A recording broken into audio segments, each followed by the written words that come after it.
तर मित्रांनो, तुम्ही ज्या शाळेत शिकले आहात ती शाळा जर तोडली तर तुम्हाला कसं वाटेल, याच बद्दल भाष्य करणारा एक आगामी चित्रपट आलाय. त्याचं नाव आहे क्रांतिज्योती विद्यालय मराठी माध्यम. या चित्रपटाचे निर्देशक हेमंत ढोमे आहेत.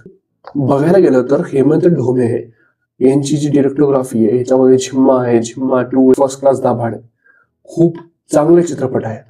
आणि हाही तसाच चांगला आणि उत्तम चित्रपट आहे.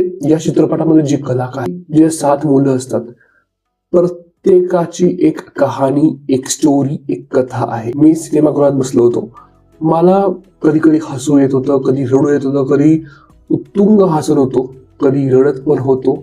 एक रोलर कोस्टर राईड होती पूर्ण इमोशन्सची. मेन म्हणजे याचे ट्रान्झिशन्स चांगले होते, याचे कॅमेरा अँगल्स भारी होते, लाइटिंग प्रॉपर होती, मोस्टली नॅचरल लाइटिंग घेतलेली आहे, आउटसाइड शूटिंग आहे. खूप मराठी शाळा पडताना बघितल्या आपण.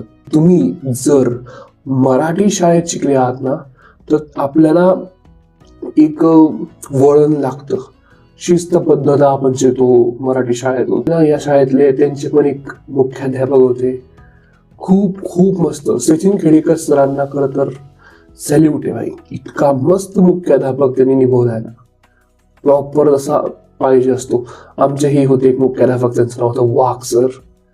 यस, अजूनही आठवतंय, त्यांची छडी आठवते. हा चित्रपट नक्की तुम्हाला त्या शाळेतला दिवसात घेऊन जाईल, जेव्हा तुम्ही नवीन प्रवेश केला होता तुमच्या शाळेत. सगळे शिक्षक, ती घंटा, हे सगळं आठवेल तुम्हाला. नक्की हा चित्रपट सिनेमागृहात पहा तुमच्या जवळच्या. खूप मस्त चित्रपट आहे, नक्की बघा चित्रपट, नक्की बघा. चला भेटूया एका नव्या व्हिडिओ मध्ये. Bye bye.